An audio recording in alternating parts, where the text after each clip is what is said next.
حضرت ابو ہریرہ رضی اللہ عنہ بیان کرتے ہیں، رسول اللہ صلی اللہ علیہ وآلہ وسلم نے فرمایا، ساری امت جنت میں جائے گی سوائے ان کے جنہوں نے انکار کیا۔ صحابہ نے عرض کیا، یا رسول اللہ صلی اللہ علیہ وآلہ وسلم، انکار کون کرے گا؟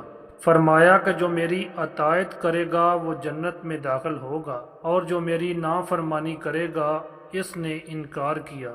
نبی کریم صلی اللہ علیہ وآلہ وسلم نے فرمایا، جب تک میں تم سے یکسو رہوں تم بھی مجھے چھوڑ دو اور سوالات وغیرہ نہ کرو، کیونکہ تم سے پہلے کی امتیں اپنے غیر ضروری سوال اور انبیاء کے سامنے اختلاف کی وجہ سے تباہ ہو گئی۔ پس جب میں تمہیں کسی چیز سے روکوں تو تم بھی اس سے پرہیز کرو، اور جب میں تمہیں کسی بات کا حکم دوں تو بجا لاؤ جس حد تک تم میں طاقت ہو۔